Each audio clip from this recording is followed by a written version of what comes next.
What's going on, guys? Welcome to an episode, and today I'm going to show you guys my favorite fall time baits. It's starting to get close to that time of the year when those fish start to move into their fall patterns, and before they go into their winter haunts, they'll start eating bait fish. They'll start feeding a lot more before the winter, so they don't have to eat much during the winter. And what I would do is I would start off my fall time patterns with a topwater. Now you can throw a topwater all summer long, you know, water temperatures upwards and towards the 90s and the high 80s, but I would throw a topwater at the beginning of the fall just because those fish will be pushing those bait fish to the surface, busting on them, and you'll probably, if you see a lot of bait fish activity, I highly suggest throwing a topwater bait, especially as long as the water is above, you know, mid to high 60s. And I would start off with a walking style bait, whether it be a Zara Spook or the Strike King Sexy Dog. Now this is a Strike King Sexy Dog Junior. The reason I have the Junior is because the bait fish around here, they are very small right now. They're 2.5, 3 inches. They're not very big at all.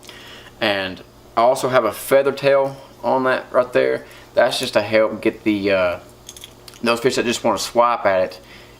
It makes them want to commit to it a little bit more, and if they swipe at it, they'll go for that back end, and that back end is really sticky. Now I would fish the Zara Spook and the walking style baits in open water, but if I was fishing cover, you know, lay downs, or especially grass mats and edges of grass mats, I would throw a frog.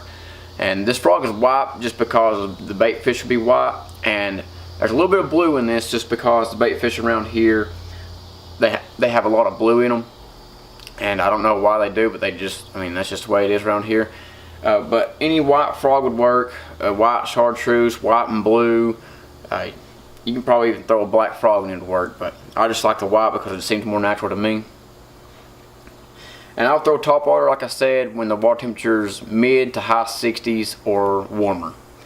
Now when it starts to get to the mid 60s, I would start throwing more of a moving bait. That's when I would start throwing my spinner baits and my rattle traps or lipless crankbaits, whatever you want to call them, and a swim bait, especially a swim bait, because they're still going to be keen on those shad. You can also throw this on an Alabama rig right here. I don't know how your state's laws are on that. In Tennessee, we'd have 3 with hooks. We can have as many on there as we want, but we can only have 3 with hooks. And like I said, I would throw those moving style baits, ones that'll stick in the middle water column, in the mid 60s to, you know, high 50s. Like 58 is like the coolest. I would throw a swim bait or a rattle trap or something in the fall.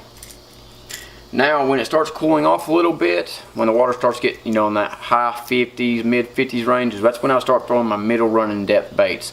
That'd be or a little bit deeper running baits. That'd be like a crawfish style crankbait that'll run anywhere between, you know, 8 to 12 feet of water, and also a deep diving jerk bait. And the reason why I throw a jerk bait that time of the year is because that's when the shad are very lethargic and the fish are very lethargic as well. And now when the water temperature gets to be in the low 50s or cooler, that is when I would throw a jig, just because in cooler weather, crawfish are more active than bait fish are, and those bass, if they're still eating, they will be keen on those crawfish more than they would be shad, just because it's an easy meal and they don't have to work for it as much and waste that much energy. But those are my favorite fall time baits. I hope you guys enjoyed this video. If it helped you out, hit the thumbs up and comment. Let me know what you guys think and what your favorite fall time baits are. Just to recap, when the water temperature is mid to high 60s or higher, I would throw a topwater. Anywhere from the mid 60s to the high 50s, I would throw my middle running depth baits. Anywhere from, you know, high 50s to mid 50s, I would throw my deeper baits. And 50-degree water temperature or cooler, I would throw a jig or something very, very lethargic moving, like a, you know, a crawfish or something. But like I said, that's all I have for you guys. Hope you guys enjoyed the video. Give it a thumbs up if it helped you. Don't forget to comment and subscribe, and I'll see you guys in the next video. And until next time, catch 'em big.